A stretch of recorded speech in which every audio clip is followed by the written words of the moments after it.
네, 성경 말씀 함께 보도록 하겠습니다. 성경 말씀은 마가복음 5장 21절에서 43절 말씀 함께 보도록 하겠습니다. 마가복음 5장 21절에서 43절 말씀입니다.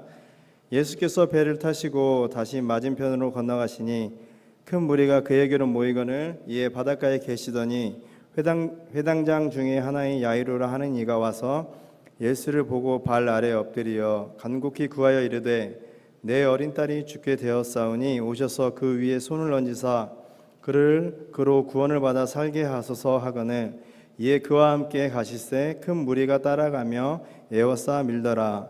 12회를 혈루증으로 알아온 한 여자가 있어 많은 의사에게 많은 괴로움을 받았고 가진 것도 다 허비하였으되 아무 효험이 없고 도리어 더 중하였던 차에 예수의 소문을 듣고 무리 가운데 끼어 뒤로 와서 그의 옷에 손을 내니 이는 내가 그의 옷에만 손을 대어도 구원을 받으리라 생각함일러라.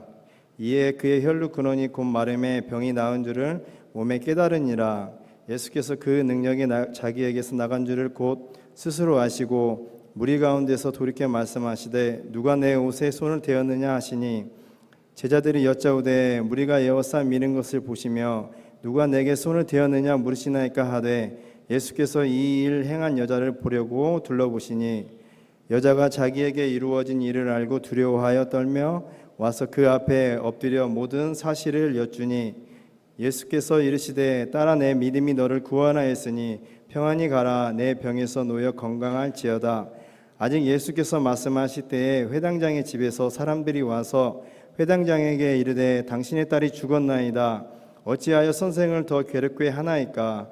예수께서 그 하는 말에 곁에서 들으시고 회당장에게 이르시되 두려워하지 말고 믿기만 하라 하시고 베드로와 야고보와 야고보의 형제 요한 외에 아무도 따라옴을 허락하지 아니하시고 회당장의 집에 함께 가사 떠드는 것과 사람들이 울며 심히 통곡함을 보시고 들어가서 그들에게 이르시되 너희가 어찌하여 떠들며 우느냐 이 아이가 죽은 것이 아니라 잔다 하시니 그들이 비웃더라. 예수께서 그들을 다 내보내신 후에 아이의 부모와 또 자기와 함께한 자들을 데리시고 아이 있는 곳에 들어가사 그 아이의 손을 잡고 이르시되 달리다굼 하시니 번역하면 곧 내가 내게 말하노니 소녀야 일어나라 하심이라.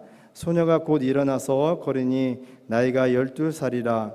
사람들이 곧 크게 놀라거늘 예수께서 이 일을 아무도 알지 못하게 하라고 그들을 많이 경계하시고 이에 소녀에게 먹을 것을 주라 하시니라. 아멘. 이렇게 따뜻하게 환대해 주셔서 감사합니다. 저는 양영순 목사님과 영도교회에서 약 3년 동안 함께 사역을 했고요. 양영순 목사님께 참 많은 마음의 빚이 있습니다. 교회를 사랑하는 마음을 제가 배웠습니다. 그리고 한 영혼을 사랑하는 마음을 배웠고요. 그리고 또 특별히 사모님께서 저의 가족을 많이 사랑해 주셔서 이렇게 우리가 성도들을 사랑해야 되는구나, 한 영혼을 이렇게 사랑하는구나. 우리 양현수 목사님과 사모님 또 이 가정을 통해서 제가 너무도 많이 빚이 있고요. 많이 배웠습니다. 너무도 감사합니다. 또 이렇게 귀한 강단에 불러주셔서 너무도 감사합니다. 여러분 참 대단하신 것 같습니다. 참 대단하신 것 같습니다. 우리 성경 봉독을 해주신 분이 김재현 집사님이시죠. 이제 제가 본문을 길게 드렸어요. 본문이 오늘 길었는데 참 대단하십니다. 보통 본문이 길면 잠깐 이제 말이 좀 버벅거리거나 멈추거나 당황하시는데 대단하십니다. 막힘없이 슉 가는데 너무 대단하시더라고요. 또 제가 한 30분 전에 교회 여기 도착해서 위에 있는데 예배를 위해서 미리 오셔서 또 예배를 준비하시고 기도하시고 주님을 사랑하는 마음으로 교회를 세워간다는 그 마음이 너무도 대단하십니다. 그리고 또 대단한 게 있는데요. 저는 아까 찬양을 하는데 마커스 집회원 줄 알았습니다.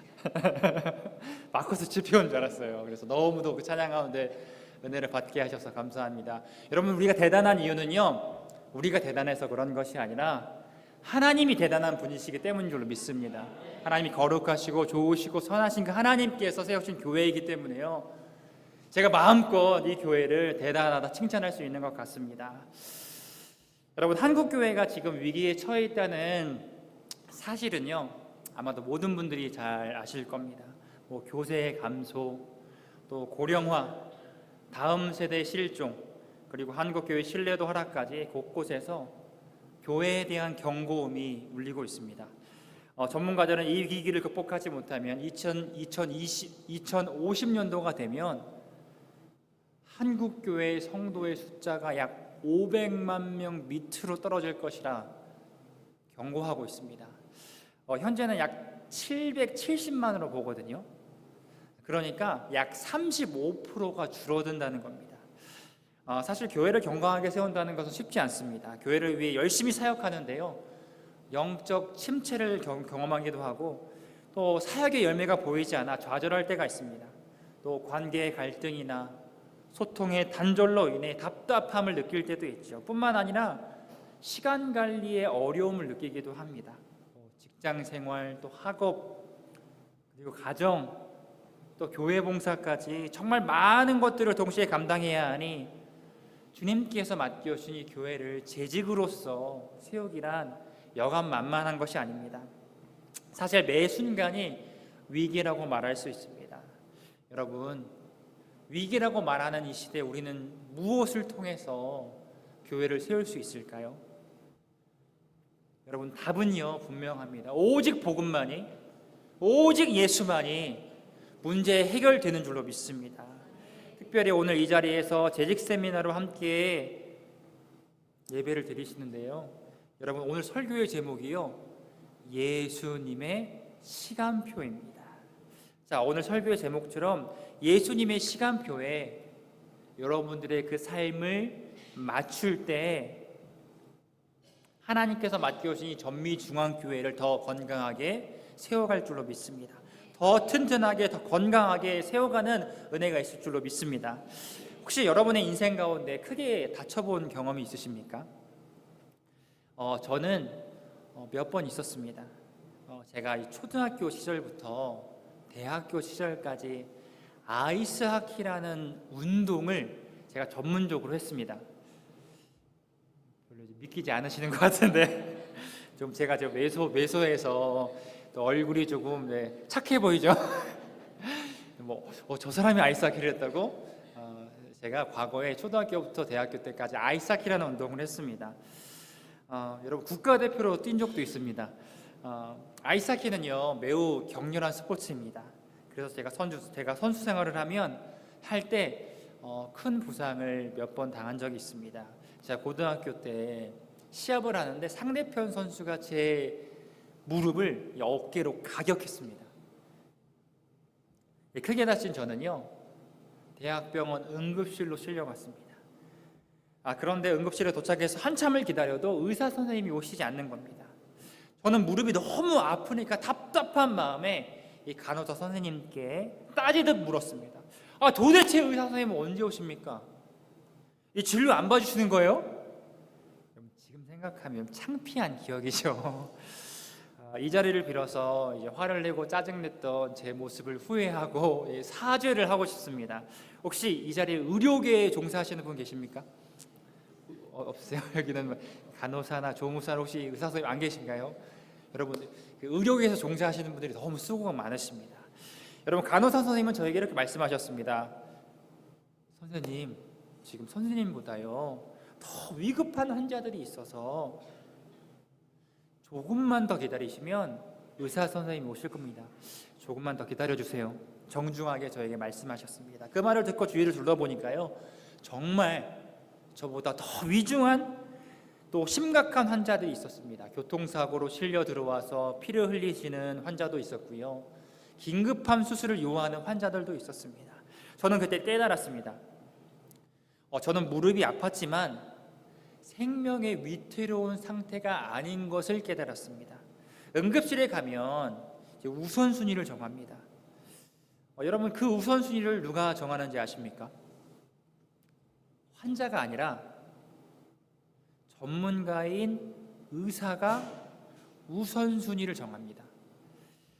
의사는 환자의 상태를 살피고 가장 위급한 환자부터 먼저 치료를 하죠. 저는 당시 제가 가장 위중한 환자라고 생각했습니다. 그러나 전문가인 의사의 눈에는 그렇지 않았던 겁니다. 제 고통은 분명히 있었지만 힘들었지만 저는 조금 기다릴 수 있는 상황이었습니다. 왜냐하면 저는 치료의 우선순위가 낮았기 때문입니다. 자, 여러분, 오늘 본문 저희가 읽었는데요. 오늘 본문에는 응급 환자를 모두 살리시는 한 분이 나오십니다. 그분은 누굴까요? 우리가 사랑하는 우리 구주이신 예수 그리스도이십니다. 예수님은 오늘 본문에서 2명의 위급한 환자를 모두 살리십니다. 첫 번째 환자는요, 야이로의 딸입니다. 두 번째 환자는 혈류증 걸린 여인입니다.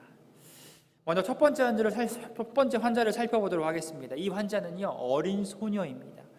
이 소녀의 아버지의 이름은 야이로, 회당장 야이로입니다. 이 회당장이란 요즘 말로 좀 바꿔 말해보면 어느 지역의 담임 목사님으로 생각하시면 좋을 것 같습니다. 야이로는 명예도 있었고요, 지역에서 꽤나 영향력이 있는 인물이었습니다. 그러나 딸이 죽음 직전에 있었습니다. 여러분, 만약 여러분의 자녀들이 아프면 어떤 마음이 드실 것 같습니까? 저는 2딸이 있는데요. 큰아이는 편도가 조금 커서 조금 무리하면 열이 많이 납니다. 작은 아이는 기관지가 조금 약해서 기침을 한번 시작하면 끝이 나지 않습니다. 우리 아이들이 아플 때마다 제 마음속에 드는 생각은 늘 같습니다. 차라리 좀 내가 아팠으면 좋겠다. 내가 대신 아팠으면 좋겠다. 아마 여러분도 같은 마음이실 겁니다. 오늘 본문에 등장하는 야이로라는 사람도 그런 마음이 들었을 겁니다. 죽어가는 딸을 바라보며 절망 속에서 차라리 내가 아팠으면 좋겠다. 차라리 내가 딸 대신 아팠으면 좋겠다라고 생각했을 겁니다. 그때 그 절망 속에서 한 가지 희망을 발견합니다. 바로 복음입니다. 예수님의 소식입니다. 모든 병을 고칠 수 있다는 소식을 듣고 수많은 인파를 뚫고 예수님께 나아갑니다. 야이로는 자신의 신분과 체면을 모두 내려놓고 예수님 앞에 무릎을 꿇습니다. 왜냐하면 딸을 살릴 수 있는 유일한 분이 예수님임을 믿었기 때문입니다. 여러분, 요한복음 11장 25절에 이런 말씀이 있습니다. 예수님께서 자신을 이렇게 소개하시는데요, 이런 말씀입니다. 예수께서 이르시되 나는 부활이요 생명이니 나를 믿는 자는 죽어도 살겠고. 아멘. 예수님은 모든 질병을 해결할 수 있는 생명 그 자체이십니다. 야이로는 죽어가는 딸을 살리기 위해서 간곡히 예수님께 도움을 구합니다. 여러분, 예수님은 어떻게 하셨을까요? 간곡히 구하는 그 구함 앞에 예수님께서는 어떻게 반응하셨을까요? 맞습니다. 예수님은 야이로의 딸을 살리시기로 결심합니다. 그리고 곧바로 발걸음을 옮기십니다. 그러나 문제가 발생을 하는데요. 자, 오늘 본문 말씀을 한번 읽어보도록 하겠습니다. 오늘 본문 말씀 24절인데요. 24절 말씀을 우리 함께 한 목소리로 읽도록 하겠습니다. 읽겠습니다. 이에 그와 함께 가실새 큰 무리가 예수님이 야이로의 딸을 살리려면 최대한 신속하게 움직이셔야 했습니다. 자, 그러나 상황은 수많은 사람들이 예수님께로 몰려들어 발걸음이 늦어질 수밖에 없었습니다. 뿐만 아니라 시간이 지체되는 사건이 하나 더 발생하는데요. 자, 오늘 본문 25절 말씀인데 우리 함께 읽어보도록 하겠습니다. 함께 25절 읽겠습니다. 12회를 혈류증으로 알아온 한 여자가 있어. 우리 다음 절이 27절도 함께 읽어보도록 하겠습니다. 예수의 소문을 듣고 무리 가운데 끼어 뒤로 와서 그의 옷에 손을 대니. 여러분, 야이로의 딸이 죽어가고 있는 긴박한 상황 가운데 예수님은 발걸음을 멈추십니다. 왜냐하면 혈류증 걸린 여인 때문입니다. 야이로는 예수님의 그 발걸음이 멈춰진 순간 얼마나 초조했을까요? 왜냐하면 딸이 죽어가는 상황이기 때문입니다. 어쩌면 야이로는 이렇게 소리쳤을지 모르겠는데 주님 빨리 가셔야 됩니다. 시간이 없습니다. 그러나 이때 두 번째 환자 혈루증 걸린 여인이 등장을 하는 겁니다. 여러분 혈루증이란 부인병의 일환으로 피가 멈추지 않는 질병입니다. 이 여인은 무려 12년 동안 이 질병으로 고통받았습니다. 12년 동안 수많은 의사를 찾아봤지만 병은 고쳐지지 않았습니다. 오히려 자기가 가진 재산을 의료비로 모두 탕진했습니다. 그러던 어느 날 예수님의 소식을 들었습니다. 모든 병을 고칠 수 있는 능력의 이름 예수의 이름을 들었습니다. 복음이 그녀의 귀에 들어왔습니다. 그래서 이 여인은 용기를 내어 사람들을 비집고 들어가 예수님의 옷자락에 손을 댑니다. 그러자 놀라운 일이 벌어졌습니다. 12년 동안 자신을 괴롭혔던 혈루증이 즉시 치료되었습니다. 자, 이때 예수님은 갑자기 발걸음을 멈추셨던 겁니다. 그리고 이렇게 말씀하시죠. 누가 내 옷에 손을 대었느냐? 누구냐? 내 옷에 손댄 사람이 누구냐? 손댄 사람을 찾으시고 결국 손댄 여인을 찾으십니다. 그리고 여인과 대화를 하기 시작합니다. 자, 여러분 오늘 본문에 좀 상황을 전체적으로 한번 생각해 봤으면 좋겠습니다. 자, 야이로가 등장을 했고요. 자, 그다음 혈루증 걸린 여인이 등장을 합니다. 자, 야이로는 딸이 죽어가는 상황입니다. 자, 혈루증 걸린 여인은 12년 동안 질병으로 고통받았지만 생명의 위급함은 야이로의 딸보다는 덜합니다. 자, 그렇다면 예수님은 야이로의 딸을 먼저 고치러 가셔야 하지 않을까요? 그러나 예수님은 발걸음을 멈추시고 혈루증 걸린 여인과 대화를 나누시며 이렇게 말씀을 하십니다. 오늘 본문 34절인데요. 34절 말씀을 함께 읽도록 하겠습니다. 있습니다. 예수께서 이르시되 딸아 내 믿음이 너를 구원하였으니 평안히 가라. 내 병에서 놓여 건강할지어다 하매. 여러분 이 장면에서 우리는 어쩌면 이렇게 생각할지도 모르겠습니다. 아니 예수님이 지금 너무 여유로우신데? 너무 느긋하신데? 여러분 지금 야이로의 딸이 죽어가고 있습니다. 제 생각에 예수님께서 혈루증 걸린 여인을 고치셨다면 이제는 최대한 빨리 야이로의 집에 가셔서 야이로의 딸을 살리셔야 할 것 같습니다. 1분 1초를 아껴서 최대한 빨리 야이로의 딸에게 가야 합니다. 그러나 예수님은 치료받은 여인과 느긋하게 대화를 하고 계십니다. 자, 이 상황 속에서 야이로의 마음이 어땠을지 한번 상상해 보면 좋을 것 같습니다. 딸이 죽어가는데 예수님께서 시간을 지체하고 계십니다. 만약 저라면 짜증과 화가 섞인 말로 예수님 지금 뭐 하십니까? 빨리 가셔야 합니다. 1분 1초가 아깝습니다. 제발 살려주세요. 이렇게 화를 내며 짜증냈을 것 같습니다. 그러나 예수님은요 전혀 서두르지 않습니다. 대신 이렇게 말씀하셨죠. 우리 34절 말씀을 다시 한 번 더 읽어보도록 하겠습니다. 함께 읽습니다. 예수께서 이르시되 딸아 내 믿음이 너를 구원하였으니 평안히 가라. 병에서 놓여 건강할지어다. 아멘. 여러분 예수님께서 자 무엇을 강조하시는지 찾으셨습니까 혹시? 예수님은 여인의 믿음을 칭찬하십니다. 믿음을 칭찬하십니다. 믿음이 너를 구원하였다. 예수님은 무엇보다도요 믿음이 중요하셨던 겁니다. 여기서 우리는 중요한 교훈을 얻을 수 있습니다. 아, 예수님은 믿음을 중요시 여기시는구나. 우리가 생각할 때 야이로의 딸에게 먼저 가셔야 할 것 같은데 예수님은 그런 계획이 아니셨구나. 여러분 예수님은요 우리의 시각과 다르게 일하십니다. 우리의 시간표를 따르지 않으십니다. 그러나 분명한 것은 여러분의 믿음을 보시고 그 믿음을 통해서 하나님의 그 시간표대로 역사하신다는 사실입니다. 그렇다면 오늘 재직 세미나에 참석하고 계신 여러분들에게는 어떤 믿음이 있으십니까? 우리가 예수님 앞에서 믿음으로 나아갈 때 그 믿음이요 우리의 삶이 변화시키고 구원에 이르게 할 것입니다. 예수님은요 우리의 믿음을 기뻐하시며 지금도 말씀하십니다. 딸아, 아들아, 네 믿음이 하나님 나라를 확장할 수 있다. 너의 믿음이 구원하였다. 아멘. 여러분, 그런데요 예수님이 치료받은 여인과 대화하시는 동안 한 가지 나쁜 소식이 전해집니다. 그 소식은 딸이 죽었다는 소식입니다. 결국 시간이 지체되어서 딸은 죽게 됩니다.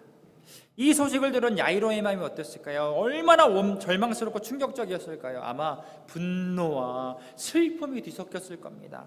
여러분, 만약 여러분들이 응급실의 의사라면 어떻게 하시겠습니까? 혈류증 걸린 여인과 또 죽어가는 소녀 중 누굴 먼저 살리시겠습니까? 두 환자가 동시에 병원에 실려왔다면 생명이 위급한 야이로의 딸을 먼저 살려야 할 겁니다. 이게 우리가 생각하는 일반적인 상식입니다. 그러나 예수님은 어떻게 하십니까? 우리의 상상을 뛰어넘어 혈류증 걸린 여인을 먼저 치료하십니다. 그 결과 야이로의 딸은 죽습니다. 여러분은 오늘 본문을 보면 이렇게 생각하실지도 모릅니다. 저는 이렇게 생각했습니다. 예수님이 명백한 의료사고를 내셨다. 예수님께서 실수하셨다. 야이로의 입장이 되어보십시오. 예수님께서 조금 서두르셨다면 딸은 죽지 않았을 겁니다. 예수님은 모든 병을 고칠 수 있는 분이시고 죽음을 막으실 수 있는 능력이 하나님이십니다. 그러나 예수님께서 골든타임을 놓치신 겁니다. 그렇게 야이로는 이렇게 생각했을 것 같습니다. 예수님이 시간을 지체하지 않고 제때만 가셨더라면 분명 죽지 않았을 거야. 어쩌면 원망과 분노로 마음이 폭발했을지도 모릅니다. 때론 여러분들도 이런 상황을 마주해야 할 때가 있지 않습니까? 절박한 문제를 가지고 하나님께 도움을 구하고 하나님께 기도로 나아갑니다. 그리고 응답을 기다릴 겁니다. 그러나 시간이 지나도 응답이 없고요, 문제는 해결되지 않은 채 여전히 그 고통 가운데 신음하는 나를 발견합니다. 그럴 때 우리가 어떻게 합니까? 시편의 많은 저자들은 하나님의 응답이 없을 때, 고통이 여전히 있을 때 이렇게 고백을 합니다. 주님, 어느 때까지니까? 주위를 보면 다른 사람들은 기적 같은 응답이 있다고 간증을 합니다. 문제가 해결되었다는 간증도 있죠. 그러나 내 문제는 여전히 그대로입니다. 그래서 때로 우리는요 하나님을 원망하기도 하고 하나님께 투정하기도 합니다. 하나님의 은혜는 왜 내 시간표에 맞춰서 오지 않는 걸까? 여러분, 그렇습니다. 하나님의 은혜는 내가 원하는 시간대로 돌아가는 경우가 별로 없는 것 같습니다. 하나님의 은혜가요 내가 원하는 그 시간대로 돌아가는 경우가 별로 많지 않습니다. 그러나 중요한 것은요, 하나님이 여전히 여러분을 사랑하시고 우리를 향한 완벽한 계획을 가지고 계신다는 사실입니다. 죽음 앞에 절망하고 있는 야이로를 향해 예수님께서 이렇게 말씀하시는데요, 우리 36절인데요 36절 말씀을 우리 함께 읽도록 하겠습니다. 읽습니다. 예수께서 그 하는 말을 곁에서 들으시고 회당장에게 이르시되, 여기서 중요합니다. 두려워하지 말고 믿기만 하라 하시고. 아멘. 예수님은 죽음 앞에서도 전혀 당황하지 않으시고 믿음을 말씀하십니다. 왜냐하면 죽음마저 예수님의 손 안에 있기 때문입니다.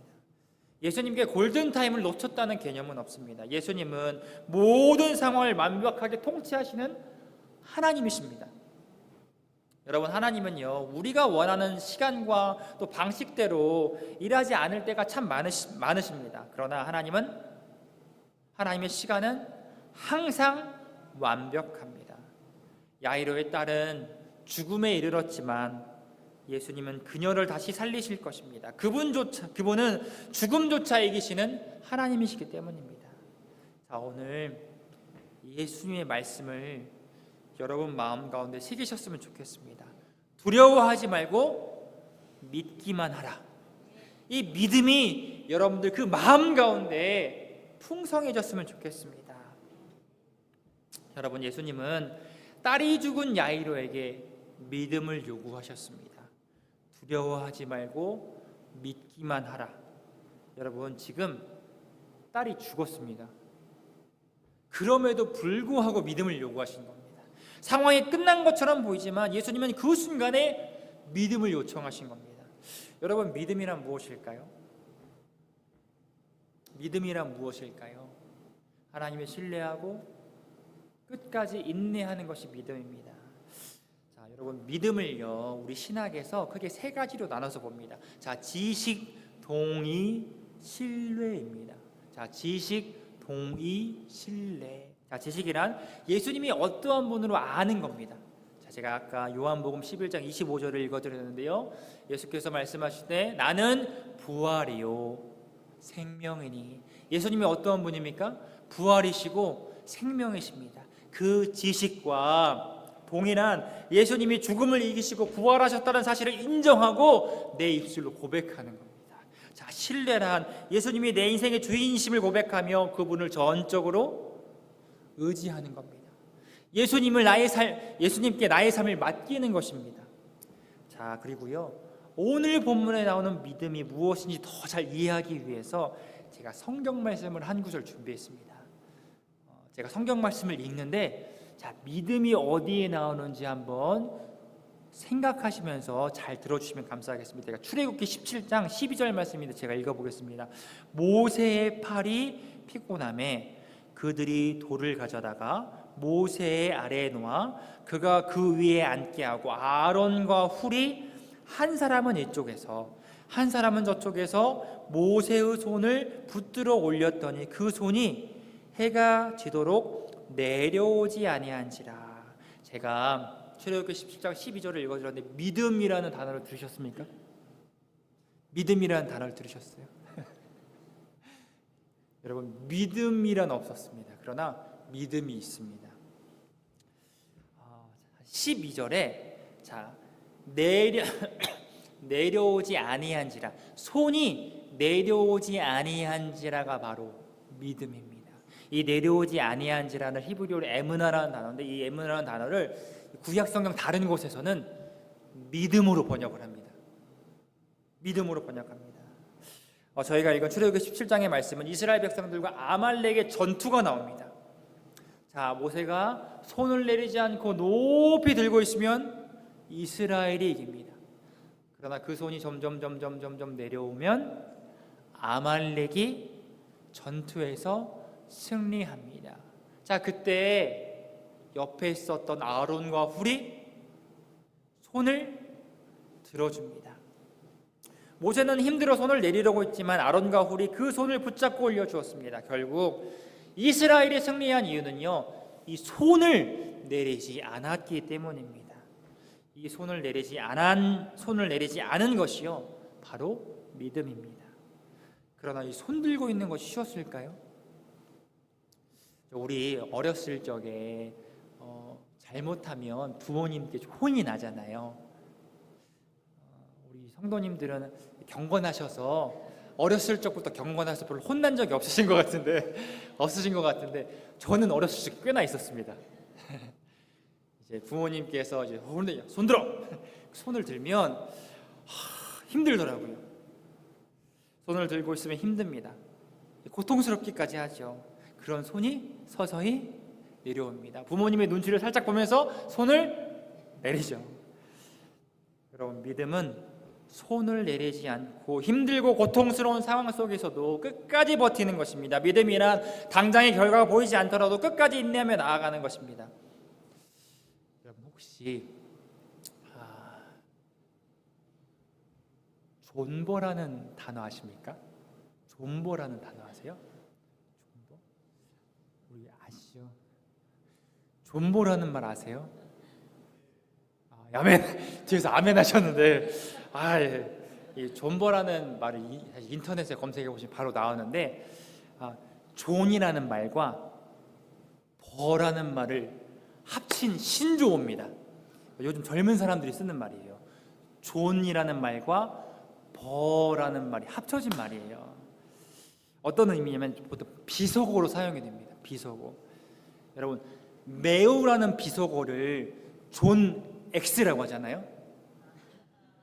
잘 모르셔서 제가 그러면 여러분 어떤 말이 존버라는 말은 어떤 말이냐면 존나와 죄송합니다. 제가 이 강단에서 거룩한 강단에서 존나라는 말과 버티다라는 말을 합친 말이에요. 그래서 존나 버티다 이런 말입니다. 여러분 요즘 사람들은요 끝까지 버티자 인내하자 이런 말을 존버라고 해요.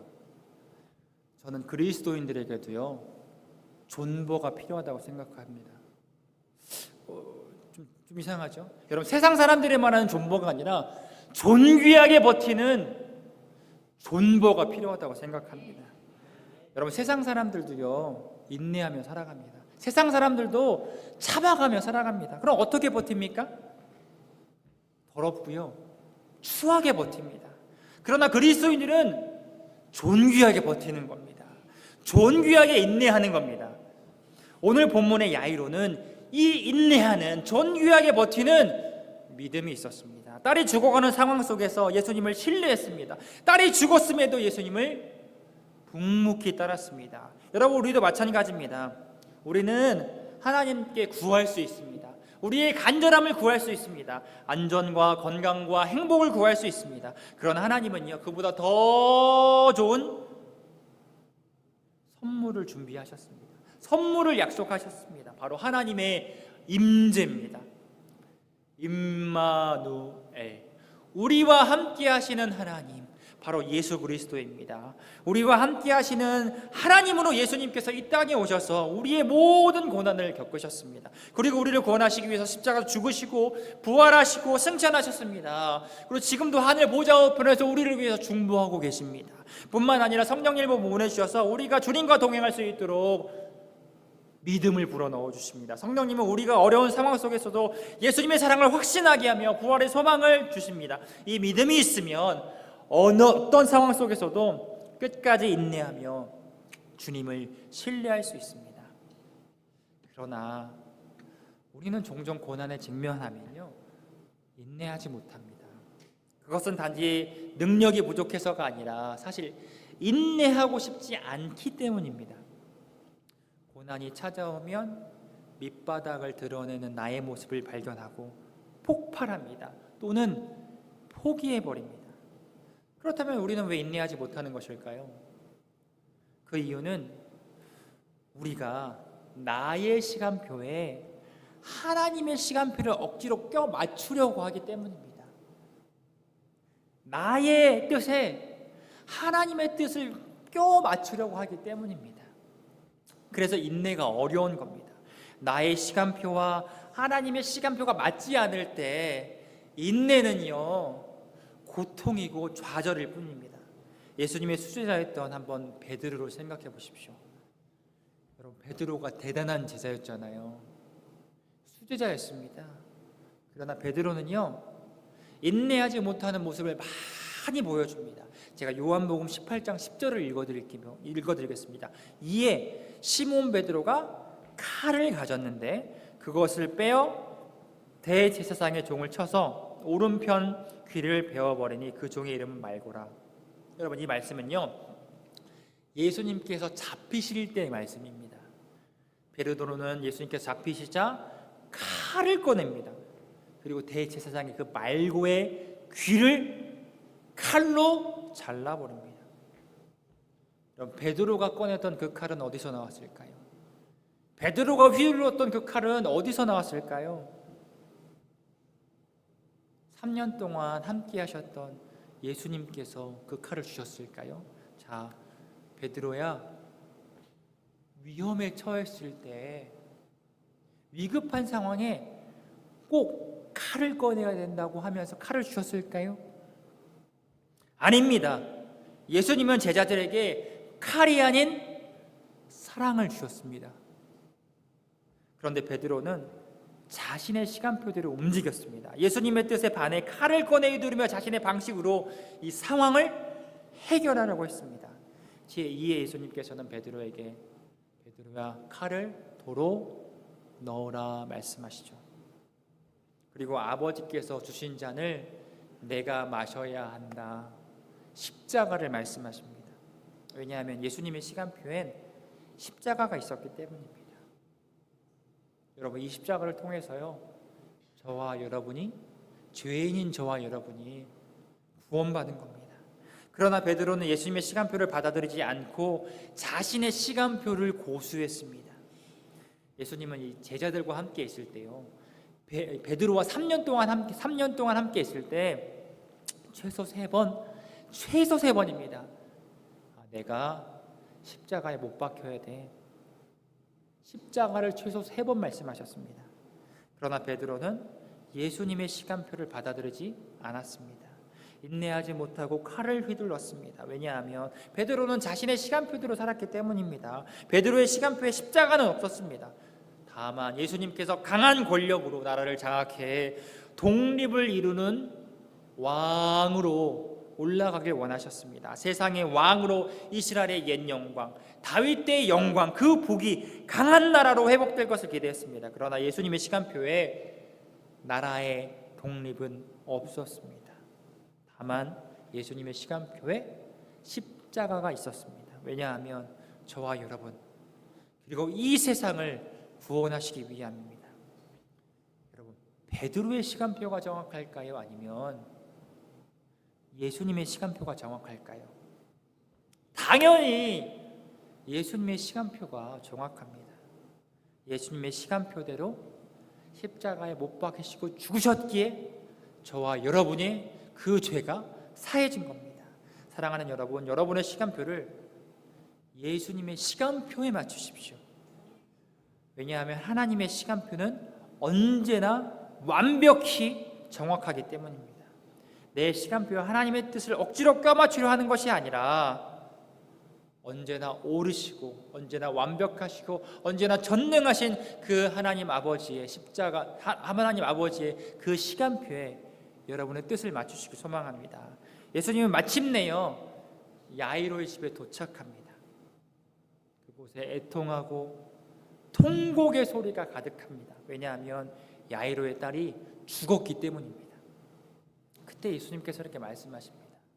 죽은 것이 아니라 자는 것이다. 죽은 것이 아니라 자는 것이다. 그러나 그 집에 있던 모든 사람들은 예수님의 그 말씀을 비웃었습니다. 왜냐하면 이미 자신의 눈으로 이 야이로의 딸이 죽은 것을 보았기 때문입니다. 그러나 예수님께서는요, 놀라운 기적을 보여주십니다. 오늘 본 말씀 우리 41절 말씀인데요, 41절 말씀 우리 함께 읽도록 하겠습니다. 읽겠습니다. 그 아이의 손을 잡고 이르되 달리다 굼 하시니 번역하면 곧 내가 내게 말하노니 소녀야 일어나라 하시므로 42절도 이어서 읽도록 하겠습니다. 소녀가 곧 일어나 걸으니. 아멘. 여기까지 읽도록 하겠습니다. 여러분, 예수님은요, 죽은 딸을 살리십니다. 죽어가고 있는 사람이 아니라 이미 죽은 사람을 살리십니다. 말씀으로 부활의 능력을 보여주십니다. 달리다 굼. 이 달리다 굼이라는 말은요, 아람어입니다. 아람어. 이 달리다라는 말과 굼이라는 말을 합쳐놓은 말입니다. 자, 달리다라는 말은요, 소녀라는 말입니다. 이 말에는 사랑과 따뜻한 그 예수님의 마음이 담겨 있습니다. 사실 소녀보다 이 딸로 번역하면 더 좋은 단어입니다. 왜냐하면 달리다는 이 가족과 같은 친밀한 관계 속에서 표현되는 단어이기 때문입니다. 여러분, 저도 자녀가 있는데요, 딸만 둘입니다. 제가 사랑하는 지온이 수아를 부를 때 이렇게 부르거든요. 우리 아가, 우리 딸, 좀 이렇게 부르니까 조금 되게 창피하시죠? 좀 부끄러우시죠? 네. 저는 우리 아이들을 부를 때 이렇게 부릅니다. 우리 아가, 우리 딸. 자, 굼이라는 말은 일어나라라는 뜻입니다. 즉 달리다 굼은 사랑이 듬뿍 담긴 말입니다. 우리 딸 일어나, 우리 아가 일어나. 예수님께서 딸의 손을 잡으시며 달리다가 굼 말씀하십니다. 그리고 이 야이로의 딸은요 정말 살아납니다. 부활합니다. 예수님의 말씀은 능력이 있습니다. 말씀으로 죽은 자를 살리시고 부활을 이뤄내셨습니다. 예수님은 부활이자 생명이십니다. 자, 이제 오늘 제비익 세미나 말씀을 정리하면서 자, 오늘 본문을 쭉 보시면 예수님께서 시간을 지체하시는 것 같았습니다. 그러나 결론은 어떻습니까? 혈류증 걸린 여인을 고치셨고 죽은 야이로의 딸도 살리셨습니다. 두 가지 기적을 보여주십니다. 여러분, 예수님의 시간표는요 완벽합니다. 의료사고가 아닌 최고의 치료로 예수님의 시간표가 가장 정확하다는 것을 증명하셨습니다. 사랑하는 우리 전미중앙교회 성도 여러분, 여러분들의 삶을 예수님의 시간표에 맞추시길 바랍니다. 우리가 어려운 상황을 맞이할 때 예수님의 시간표가 가장 정확하고 완벽함을 믿으시길 축원합니다. 하나님의 시간표를 받아들이시고 그 안에서 믿음으로 인내하십시오. 자, 오늘 재직 세미나로 드리는데 오늘 이 자리에 계신 우리 성도님들, 장로님, 권사님, 집사님, 우리 청년들, 우리 재직들이요 이 전미중앙교회를 세우기 위해서 얼마나 많은 애를 쓰십니까? 아까 이제 양형선 목사님과 대화를 하는 중에 이 방송 장비도 손수해 주시고 여러 교회의 많은 것들을 손수 준비하시는 그 성도님들의 수고와 애씀을 칭찬하시더라고요. 우리 전미중앙교회 성도 여러분 얼마나 애쓰십니까? 교회를 세우기 위해서 얼마나 헌신적인 삶을 사십니까? 그러나 교회 공동체를 섬기는 과정이 야이로의 상황처럼요 어려울 때도 있습니다. 심한 압박도 있고요. 어려움이 생기기도 하고요. 때론 관계에 어려움이 생기기도 합니다. 뿐만 아니라 십자가가 나의 자랑이 되어야 되는데 그 십자가가 나의 삶에, 나의 신앙에 너무 버거운 그런 어려운 마음이 들 때가 있습니다. 그러나 예수님의 시간표는요 우리의 생각보다 훨씬 더 정확합니다.